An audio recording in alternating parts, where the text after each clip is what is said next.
में पहुंची हुई हैं। ये पूरा देरांचल है, बाढ़ प्रभावित एरिया है। इससे पहले भी कभी आप आई थी इधर देखने की, क्या स्थिति मैं तो है? अभी 3-4 दिन पहले ही आई थी और यहाँ सबसे मिल के गई, डोर टू डोर यहाँ पे महिलाओं से मिल के गई और यहाँ के निवासियों से मिल के गई और सबकी समस्याओं को सुना और काफ़ी मन को छूने वाली बातें भी हुई। कौन वो मुख्य समस्या है जिसको महिलाएं आपसे रखें? देखिए होता क्या है कि यहाँ पे गर्मियों में ये जिनके जो घर हैं जो थैच्ड उनमें आग लग जाती है और सबसे मुख्य समस्या ये है कि गर्मियों में वो जलने के कारण इनके ऊपर छत नहीं है। सबसे मुख्य समस्या, और जब बाढ़ आती है तब भी इनको बहुत ज़्यादा दिक्कतें होती हैं।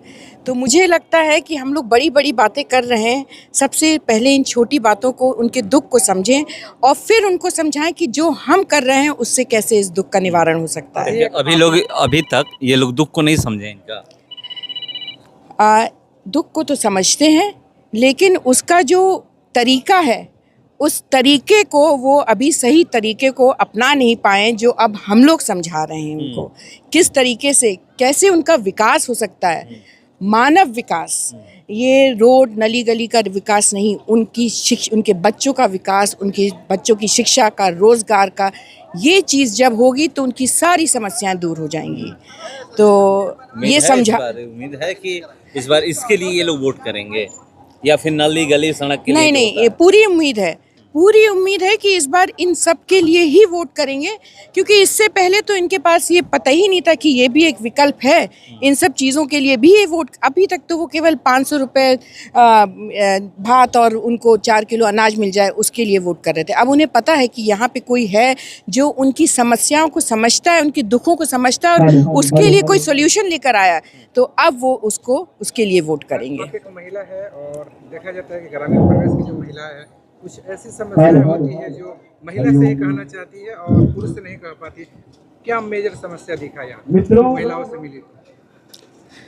देखिए, महिलाओं से जब हम मिले हैं तो कई महिलाओं ने, पहली बात तो मैंने बात करी तो ये समझ आया कि वो अकेले ही जूझ रही हैं। उनके पति, उनके घर वालों का पलायन हो चुका है। सारी समस्याओं से, इतनी गरीबी में, इतने विपरीत और परिस्थितियों में सबको संभालना बहुत आसान काम नहीं होता है। तो गरीबी एक बहुत मेजर चीज़ है। पैसे की कमी होना, छत ना होना, ये उनकी बहुत बड़ी समस्या है जिसका हम लोगों को निकालना पड़ेगा सुझाव। उनकी पीड़ा है, उनकी दर्द है, उससे आप लोग कैसे निकालेंगे?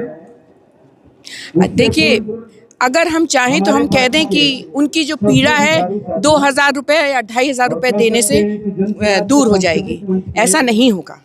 वो उस समय के लिए दूर होगी। अगर हमको लॉन्ग टर्म सॉल्यूशन करना है तो हमको महिलाओं को सशक्त करना पड़ेगा, उन्हें आत्मनिर्भर बनाना पड़ेगा और इसी के लिए जन स्वराज उनको स्वरोजगार, व्यवसाय करने के लिए ऋण देने का काम करेगी और इसी के लिए हम लोग करें कि आपको आत्मनिर्भर आर्थिक सशक्तिकरण चाहिए। जो आप गांव में घूम रही है, महिलाओं को बता रही है, क्या महिला समझ पा रही है आपकी बातों को? जी, पूरा समझ गई, क्यों नहीं समझेंगी। अपने हित की बात तो हर कोई समझता है, लेकिन जब तक उनके पास विकल्प था नहीं, तब तक उनके पास कुछ करने को था नहीं, तो वो क्या करते। अब विकल्प मिल गया है। लग रहा है 2025 के चुनाव में बदलाव होगा। बदलाव हो चुका है। देखिए, इतने सारे लोग आए हैं, ये बदलाव के ही सहयोग में तो आए हैं। वो चाहते हैं कि अब बदलाव हो, परिवर्तन हो और इस सब के सपोर्ट में आए हैं। तो बदलाव की लहर चल चुकी है। मेरा नाम सुनीता दुबे है और मैं शाहपुर से भावी प्रत्याशी हूँ।